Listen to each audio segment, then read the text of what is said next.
Good morning, FCC. We're glad to have you with us. And anyone joining us from elsewhere, we're glad to have you with us as well. If you are joining us from elsewhere, we'd love for you to go into the description of the live feed. And there's a connection form, a guest form for you to fill out that would just give us some basic information. We'd be able to tell you more about our church and let you know if you could let us know if you'd like to be contacted in any way. So I invite you to go to that, fill that out, and make that available to us. Want to thank you this morning, yesterday, and today. Feeling sort of like it is a Brady Bunch day, a bright, sunshiny day. We have come through the month of April and all of the rain and the cloudiness and the overcastness that just brings grayness to our lives. And it sort of is an analogy of what we're going through right now culturally, where we're going through a period of grayness. And in the midst of that, we wonder, God, where are you? What's going on? But then the sun breaks through. And God says, just keep the faith, I'm here. This morning we want to talk to you about keeping the faith. God's message to us that in the midst of the cloudiness, in the midst of the grayness, God is still there. He is still with us as we walk along. Join us in worship together in celebration of Him and in celebration of His Word.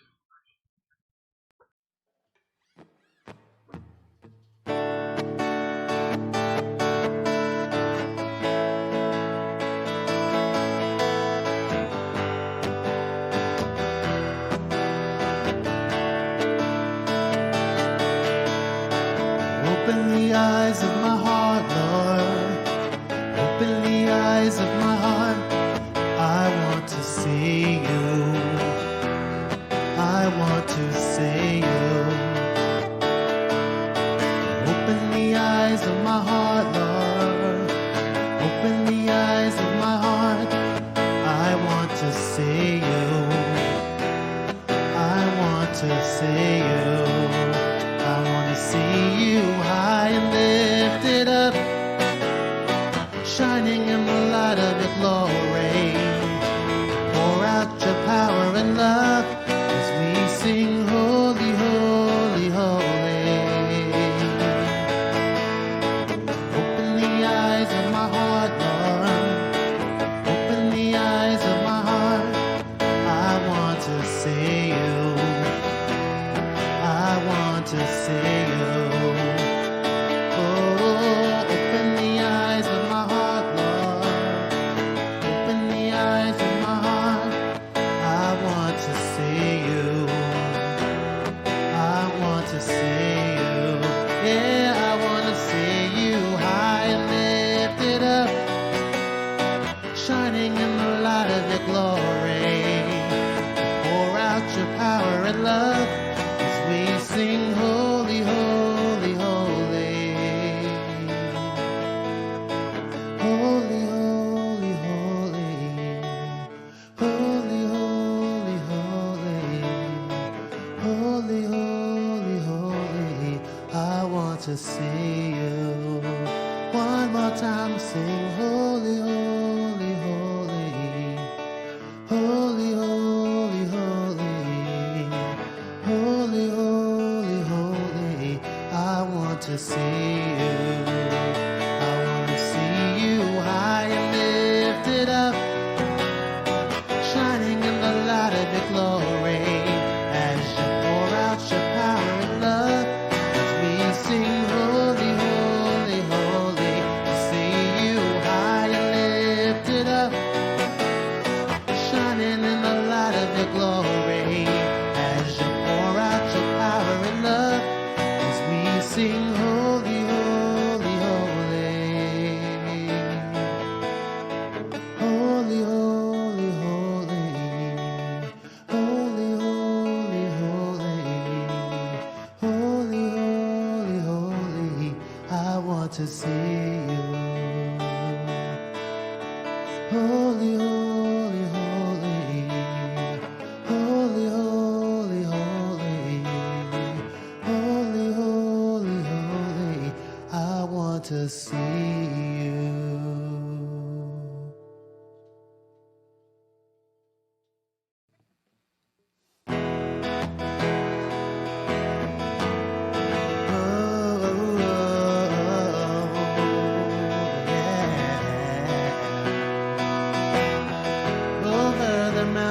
And the sea, your river runs with love for me, and I will open up my heart and let the healer set me free.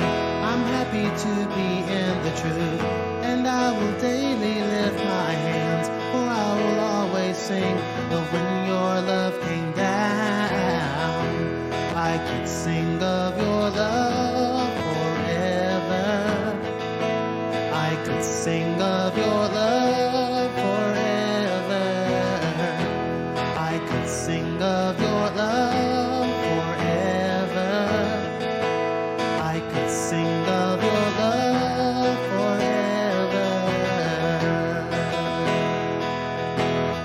Forever.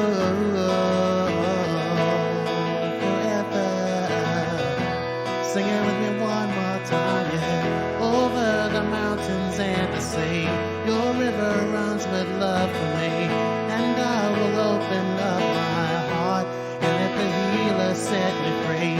I'm happy to be in the truth, and I will daily lift my hands, for I will always sing of when your love came down.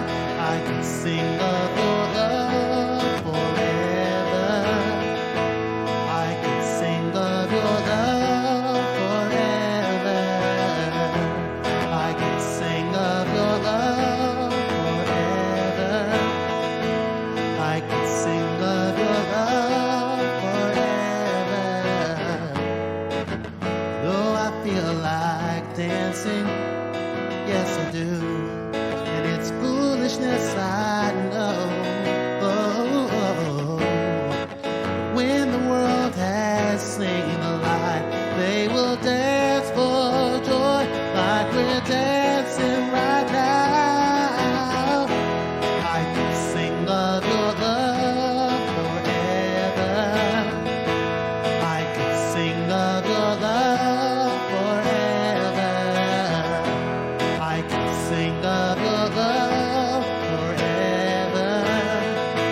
I can sing of your love forever.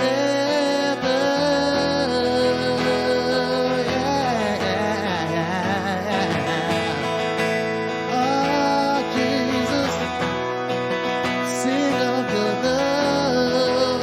Yeah. Oh, yeah. Oh, yeah. Sing it with me one more time. Sing, I could sing of your love forever. I could sing of your love forever. I could sing of your love forever. I could sing of your love forever.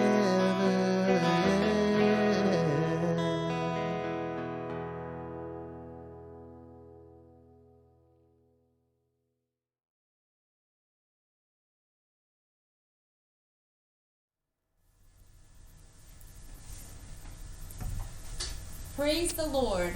I will give thanks to the Lord with my whole heart, in the company of the upright, in the congregation. Great are the works of the Lord, studied by all who delight in them. Full of honor and majesty is his work, and his righteousness endures forever. He has named me by his wonderful deeds.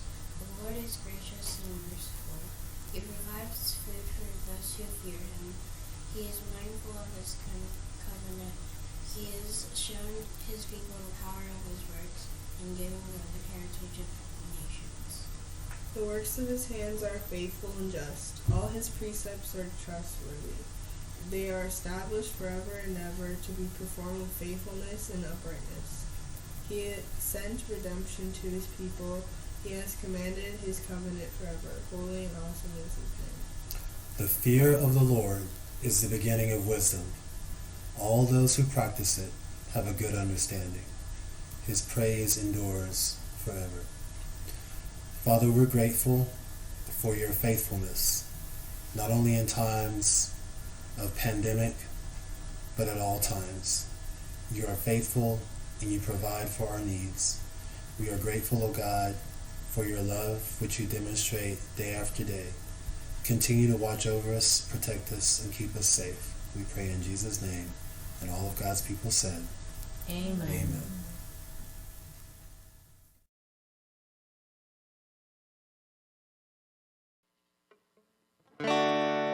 Your love is devoted, like a ring of solid gold, like a vow that is tested, like a covenant of old. Your love is enduring through the winter rain and beyond the horizon, with mercy for today. Faithful you have been, faithful you will be. You pledge yourself to me, and it's why I sing. Your praise will ever be on my lips, ever be on my lips. Your praise will ever be on my lips, ever be on my lips. Your praise will ever be on my lips, ever be on my lips. Your praise will ever be on my lips, ever be on my lips.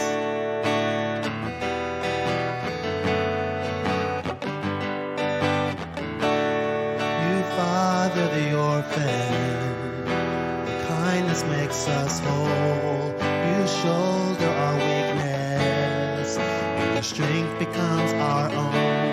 You're making me like you, clothing me in white, bringing beauty from ashes. For you will have your bride, free of all her guilt, and rid of all her shame, and known by her true name.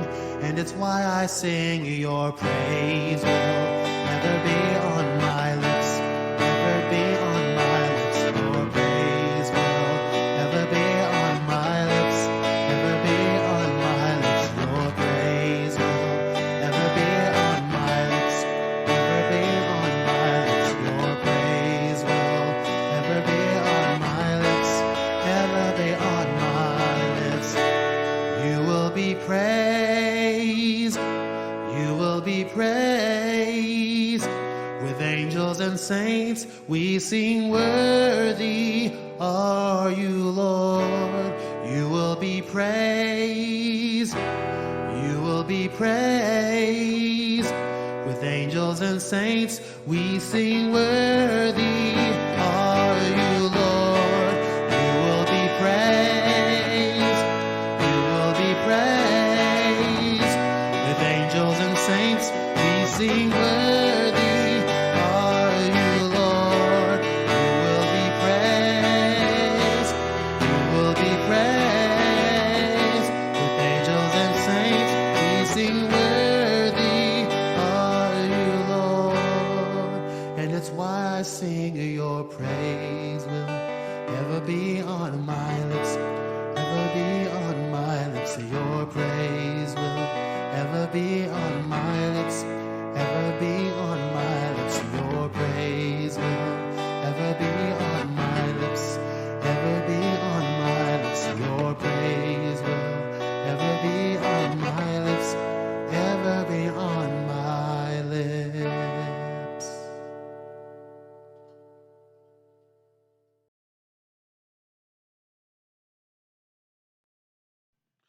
Good morning, First Christian Church of Chicago. I pray you are all well this morning, and it's my turn to share with you God's word for a time like this. My word for you today is keep the faith. Now, you don't need me to tell you that the entire world is going through a tough time right now. And it's not just our concern for loved ones or ourselves getting sick. We can't get together with the people we love. Or maybe we're cooped up together and we can't get away from them. But it's a struggle to be sure our kids are getting what they need for education. It's a struggle to make sure that we're getting the community we need. And for some, work is overwhelming. For some, they're out of work and concerned about providing for their family. But we, the human race, have been through stuff like this before, and we've been through worse. And God's people have been through worse things than this before, and God has brought us through. You know, as Christians, this world is an uncomfortable, difficult place anyway. One of the Old Testament metaphors for the church is an example of difficult times, and that is Israel's exile, where God's people were taken away from their comfortable place, forced to live among the heathens with people with different values, and weren't able to do all the things that they normally did as God's people. I think our current sequestration is kind of like that, where we're stuck. We can't get together and do the things we normally do and like to do. And so we have to survive through this until it's over, kind of like the exile.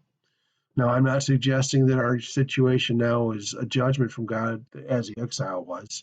You know, Gincy mentioned last week Job's friends who were speculating on why God punished Job, and I don't want to be doing that. I'm not comparing us to the exile by suggesting this is a judgment. But I do think that we can learn something from what God said to Israel when they were heading into captivity. You know, the prophet Jeremiah was speaking to Israel as God was taking them into captivity. And in Jeremiah 29, 4-7, he says, "This is what the Lord of hosts, the God of Israel, says to all the exiles I deported from Jerusalem to Babylon. Build houses and live in them, plant gardens and eat their produce, take wives and have sons and daughters. Take wives for your sons and give your daughters and men to marriage, so that they may bear sons and daughters. Multiply there, do not decrease. Seek the welfare of the city I have deported you to. Pray to the Lord on its behalf, for when it has prosperity, you will prosper." You get that? Build houses and live in them. Plant gardens and eat their produce. Get married, have children. Let your children get married and have children. Seek the welfare of the city you are in and pray for it. In other words, get on with life. And applying that to our current world situation, I think we keep the faith by taking care of ourselves, we keep the faith by taking care of our families, and we keep the faith by taking care of our communities. And in each of those three aspects of taking care, there's physical, there's emotional, and there's spiritual needs that we take care of. So take care of yourself physically. Paul says our body is a temple. We need to do the things to take good care of it. Don't just sit at home and eat. Get out and get some exercise, get some sunshine, go for a walk, work in the yard. Be sure to get good sleep. Do what it is that you know is good for your health. Take care of yourself emotionally. What refreshes you? Some people talk about how much time they have right now to clean or do projects or start a new hobby. But don't feel guilty if that's not you. Maybe you're refreshed by reading, or maybe it's going for long walks. Be the you God made you to be. Find a way to refresh yourself emotionally so that you can be a refreshment to others. Take care of yourself spiritually. Don't neglect God's word, but take advantage of the opportunities you have for Bible study and worship, and continue to find ways to use your spiritual gift. Take care of your family, because we're all in this together, but we're not all experiencing the same issues. Some parents that are essential workers still need to find a way to go to work while making arrangements for kids that are home from school. Some parents are trying to work from home while caring for young children that are home. Some are experiencing financial difficulty because their work has disappeared. Whatever those circumstances, prioritize taking care of your family. Take care of them physically, be their breadwinner, help have regular meals, exercise together. Take care of your family emotionally.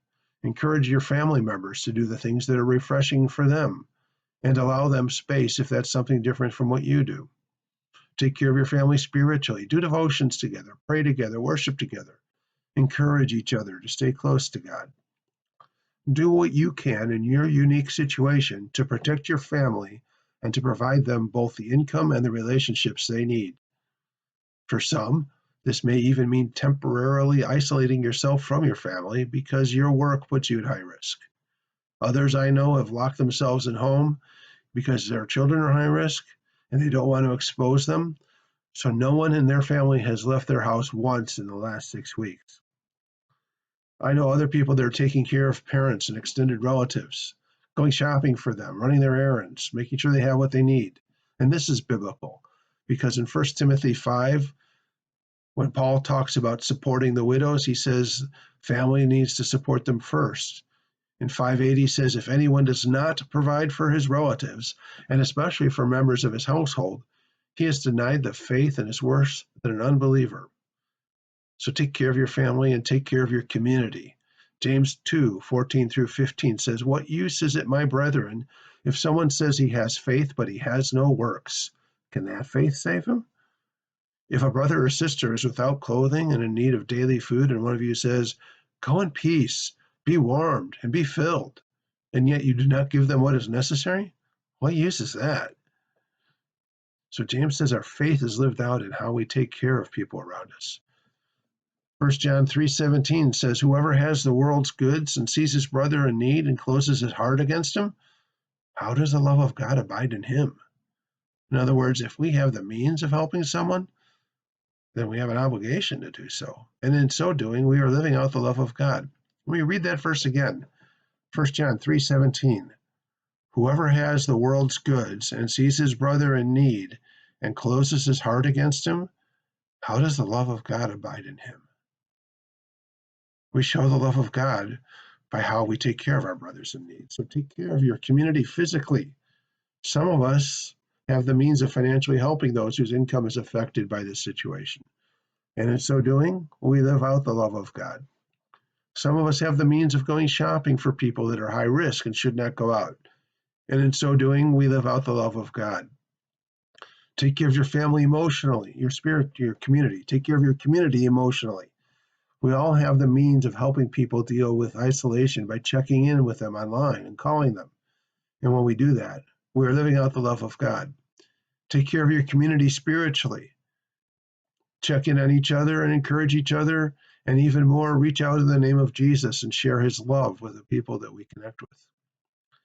We all have the means of helping people avoid the virus by staying at home and social distancing to avoid spreading the disease. And when we do that, we're living out the love of God. We take care of our community by submitting to legal authorities who are responsible for keeping order. And when we do that, we are living out the love of God. We take care of our community by maintaining stay at home as much as possible and by social distancing, even as government restrictions ease. And when we do that, we are living out the love of God. We take care of our community by patronizing local businesses in a safe manner as restrictions ease. And when we do that, we are living out the love of God. We take care of our community by being gracious towards those who are maybe more careful or maybe less conservative than us in their approach to the social restrictions. And when we show that grace, we are living out the love of God. I know this is all overwhelming, but Galatians 6:9 through 10 says, let us not lose heart in doing good, for in due time we will reap if we do not grow weary. So then, while we have opportunity, let us do good to all people, and especially to those who are of the household of the faith. And we know the Holy Spirit's doing this to help us keep the faith. So consider the parables Jesus talked about being vigilant. Remember the parable of the 10 virgins? They had to be ready when the bridegroom came in the middle of the night. It wasn't the easy time, it was the dark of night. Or Matthew 24:45 through 47. Who then is the faithful and sensible slave whom his master put in charge of his household to give them their food at the proper time? Blessed is that slave whom his master finds so doing when he comes. Truly I say to you that he will put him in charge of all his possessions. Be busy about the work of the master, and if he comes back, let him find us doing his work. How are we supposed to keep the faith and do all these things when all we see in the news is people getting sick and dying? We know people that are getting sick and dying. Some of our families are overwhelmed because we're trying to take care of kids and maybe even special needs kids at home. And we don't know, some of us, when there will be more work and whether it's going to come before the money runs out. But Jesus has an answer for us in the Sermon on the Mount. Matthew 6:25 says, don't worry about your life, what you will eat or what you will drink, or about your body, what you will wear. Isn't life more than food and the body more than clothing? And he goes on to talk about the birds of the air that God feeds and the lilies of the field that he clothes. And elsewhere, he says, not even one sparrow falls to the ground and God doesn't know about it. And Jesus ends that section by saying, seek first the kingdom of God and his righteousness, and all these things will be provided for you. So seek first the kingdom of God. And we know when we do that, things come in line. When we seek first the kingdom of God, then we're renewed. What are the things that renew your relationship with him? Don't neglect those in the time of our need. And that goes back to my first point. Take care of yourself spiritually. Take care of yourself physically. Take care of yourself emotionally.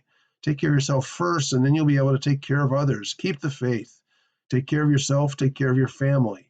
Take care of your community, physically, emotionally, and spiritually. Keep the faith. Keep the faith, church. Keep the faith.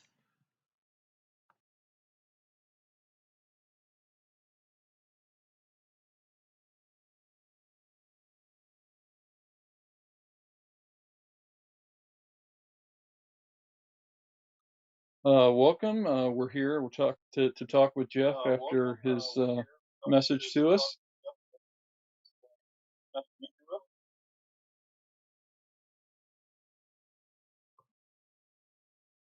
And we're going to have a couple of questions that we want to talk to him about. Have him share with us a little bit further about how he came to the points that he was expressing and sharing with us. Geoff, with this pandemic, what adjustments have you had to make? Well, we all have to make the same adjustments. I'm obviously staying at home as much as I can, maybe not as much as some people have to, and trying to find ways to stay engaged in positive things, because with work not being as much or not being as demanding, not being as regular, some of the regular things I had that I had to be at certain places, certain times, that's all gone. So I have to, without that structure, I have to find ways to adjust and to make sure that what I'm spending my time on is appropriate, and I'm keeping some kind of a pattern in my life, because it'd be really easy just to fall into a habit of sleeping late and getting up late. And so I needed to do a few things to put some structure to adjust in place of the things that are usually there. Okay. Now, I know that some people have lost jobs, others have lost time, and so forth. I know that that's you, or that fits your category. Tell us what's going on with you job wise, and how that's impacting you. Well, I'm an independent contractor, and most of my clients were heavily involved in making food for restaurants. So obviously, with the situation with so many restaurants closed or scaled way back to just delivery or handout, where my clients had cut back, and I'm down about 10% of what I was 2 months ago as far as income goes. And so, right now I'm working through a couple different options to try and get some assistance to try and find some money. And I've got money in the bank to last a little while, but I'm not certain how I'm going to make ends meet after that. At this point, I'm just trying to do everything I can to get business and to look for ways to get some additional income. Because of the life adjustments that you've had to make, what are the things that you miss most? Um, well, I miss getting out and being around people. Obviously, the things that I would do when I was networking to try and meet clients or just stay in touch with people that I worked with before. I'd like to go to lunch with people, and obviously I'm not doing that. So I have to make phone calls or maybe occasionally a Zoom meeting where I can talk to people and see their face. But it's it's that personal interaction and being at the client and talking to the people face to face, being able to go out and see you guys and be at church and everything. Those are the things that I miss the most, obviously, having to be doing things digitally instead. Okay, for those of us who are friends of yours in real life, but also on Facebook, we have noticed that you have suggested online that the restrictions are unnecessarily extreme. Yet, in your talk to us, one of the things that you suggested was that we be obedient to governing authorities. And so, how do you balance those two? How do you bring those into equate or bring those into those two tensions together? Well, we have the blessing of living in a country where we have the freedom to speak our minds and to openly criticize the government. But and so I believe in participating in the dialogue and sharing my voice of what I think is important. But at the end of the day, after I've said my piece, I I have to listen and obey what the authority says. You know, it's not any different really than working in a job. If you've got a boss that'll listen to you, you can share your piece. Or if you're, you know, if you're hopefully you if you're a parent, you let your teenager tell them what's important to them. But at the end of the day, the authority makes a decision, and everybody gets behind it and does what the authority says. So, you know, I'll share my piece and I'll say what I think is important, and I'll continue to say that. But I'll also adhere to the government authorities and the other authorities I have, and do what is required of me once decisions are made. Now, there are some churches that are bucking that and saying, well, the these things are persecuting the church, and we need to just buck that because God wants us to meet together. Uh, why don't you end up there? You know, I don't think anybody's actually out to. I don't see anybody, any sign that people are actually deliberately picking on the church and persecuting it, as much as just what the rules are being promulgated are applying to the church, equally as to other organizations. But even if they were picking, you know, I mean, when Paul says submit to authorities, he was talking even unjust Romans that he was talking to, people that lived under. And, you know, I think because Paul said that and because Jesus modeled that, give to Caesar what Caesar's, right?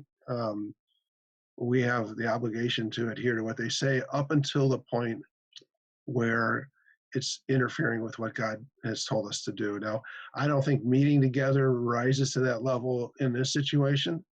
You know, I think if a government authority came back and said you can never meet together again, the church is outlawed, obviously we would continue to meet in secret or do whatever we needed to do to get together. But I don't think this rises to that kind of level. So if we were, you know, if we were being persecuted as a church and we had restrictions against us, or if we were being told not to read the Bible or not to share our faith, that'd be different. But I think unlike some people, I think our social or our civil disobedience in a situation like that would be limited just to disobeying the things that are unjust.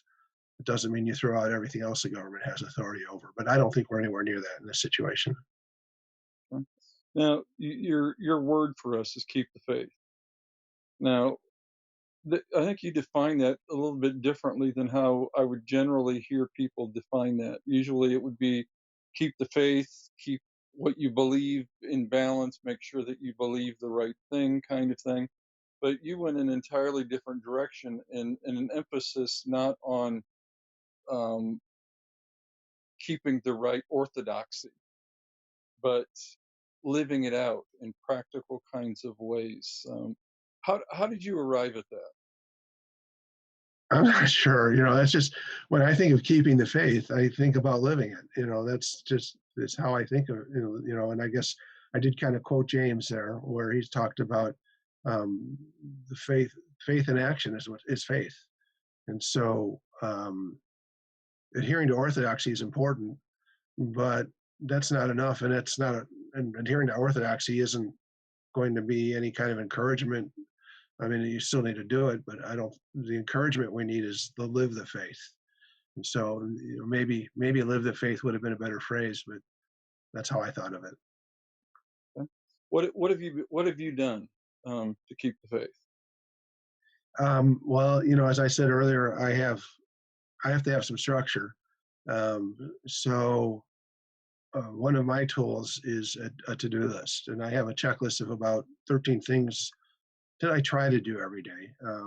Like included in that are the spiritual disciplines of reading the Bible and praying and some kind of worship activity, and talking to people, connecting with people from church, from networking for business. All the things that I know are important to do the things that I said I need to do.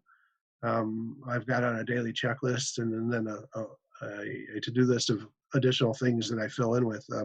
I don't get through all 13 things every day. There are days when something comes up, and then there's some days where I have a lack of motivation, and I don't get through everything.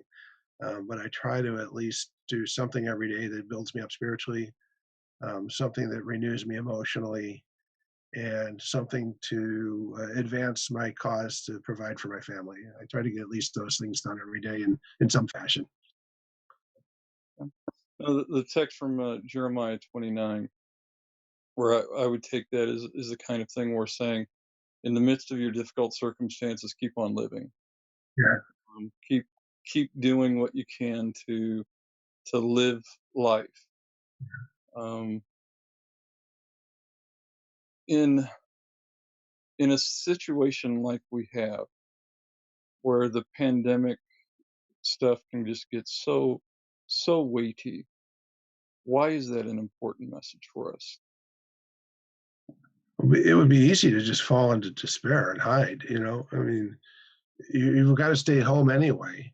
And so if you didn't have any kind of positive plan to stay in touch and to do the things that God calls you to do, it would just be easy to crawl in, especially if I was living alone, didn't have a family. I know how easy it would be just to kind of crawl into a hole and curl up and just do nothing but read books all day long and not read novels or something and not advance anything or play on my phone. It'd be easy just to hide. And so I think, in God's word in Jeremiah, he's telling the Israelites, don't give up, keep living, go on with life. And I think with these restrictions that we're under, sometimes it's hard to do that, but we need to find a way. Mm-hmm. Yeah, and another element there is there are prophets that are saying it's not going to last long. Yeah. So hunker down. And so for some of us, it may be a thing of just hunker down. Don't push too quickly for things to lighten up, and if the virus hasn't been gotten control of, just hunker down and live life in the midst of it. Yeah. Don't give up. All right. Thanks, Geoff. Appreciate what you had to share with us. Appreciate you as a leader among us, and the example that you provide for us of someone who loves God, loves to know Him, to learn about Him, but also to serve Him. Thank you. I really enjoyed doing this today. I appreciate the opportunity. Let's pray together. God, thank you for Geoff. Thank you for the message that he brought from you, the message of keep the faith. God, we pray that we would find ways to do that we'd find ways to settle into life, to live it in a way that honors you, to not just become despondent and full of despair in the midst of this, but we would be your people of hope, living for you, living in a way that honors you, living in a way that serves you and serves others by serving you.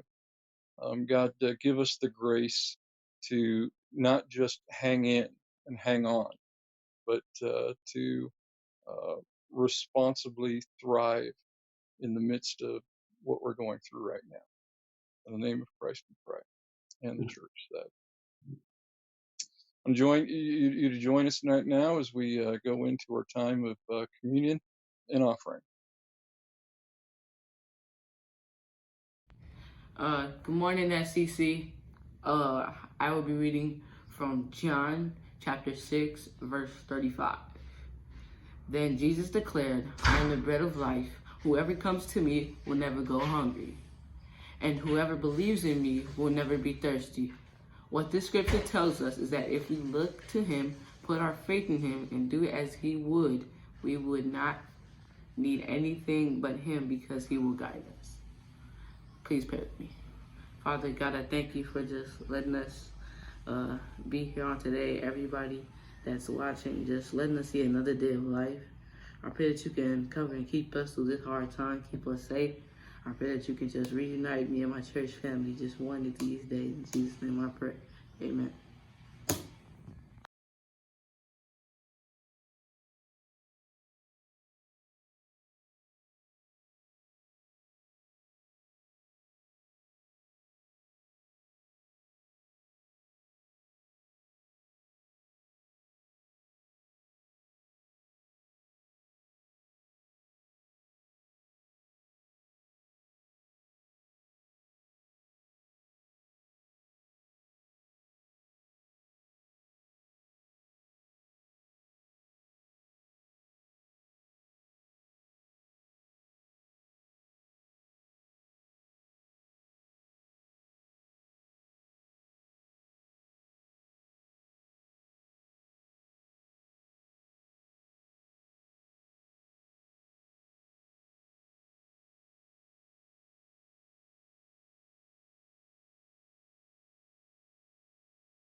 Go.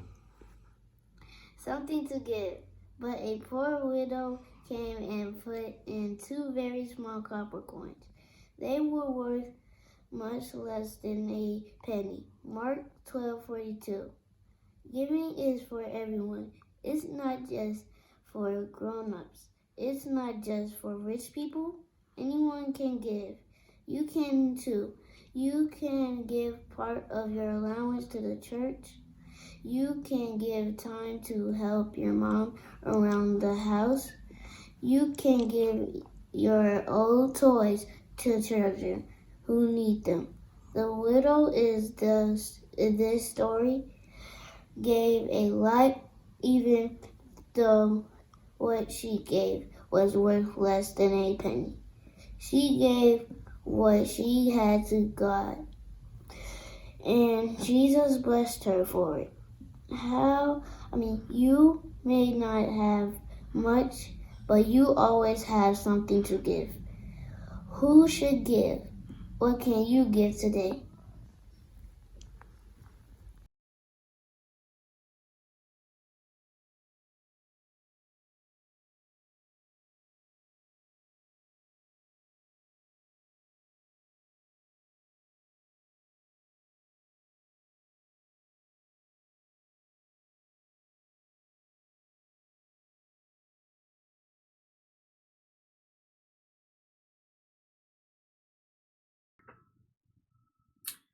I want to thank you again for being part of our online worship time, for joining us for this.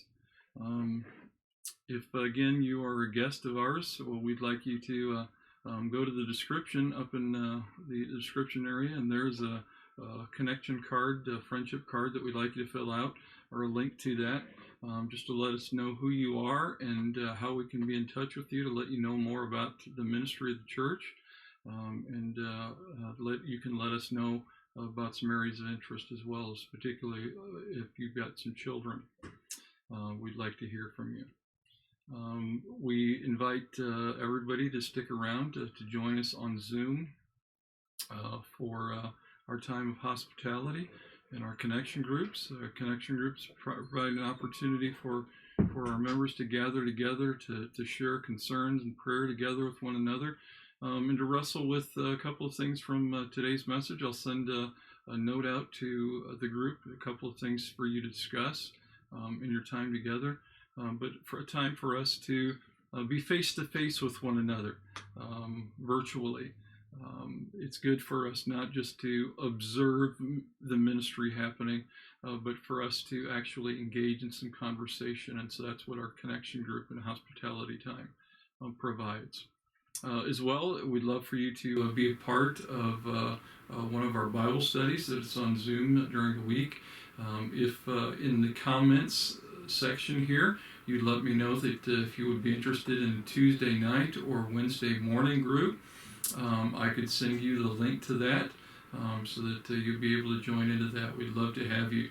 Currently, we're studying through the book of 1 Thessalonians. We'll be studying chapter 2 this week, so we'd love to have you join us. We're looking at coming up in the near future a coffee house worship time that Caitlin will lead us in. We have a tentative date for that, but we don't want to promote the particular date yet, as she's working out some arrangements for that. But we will let you know the particulars of that as that arrives closer. Final thing is, if you have a graduate, we'd like you to let Gincy know. He's putting together a list of graduates so that we can have a special presentation in June for our graduates in recognition of them and honor of them. Some things that he would like to ask of them to contribute to that as well. So please, if they're graduating from kindergarten, 8th grade, high school, college, graduate school, technical school, or whatever, please let us know. We'd like to be able to honor that with them. We know that they're not going to get that honor through the local schools as things have been called off, but we would still like to take a moment in our worship in June to honor them and recognize them. So look forward to that. As we draw to a close and move towards hospitality, let me go ahead and pray with us and just invite God's presence on us this week. God, we pray that you would help us to keep the faith, to live in such a way that you are honored, that we spiritually invest in ourselves. We do what is healthy for us, our Bible study and our exercise and things like that build us up, but also that we be in community with others and service with them, that we look out for the welfare of our community and our city by serving in different ways, whether that be as our designated grocery shoppers or somebody who makes phone calls or writes letters or things like that. God, we pray that you know what those needs are and that you would help us to observe those needs, to hear those needs, and be able to respond in a way that honors you. In the name of Christ we pray. In Jesus, and the church said,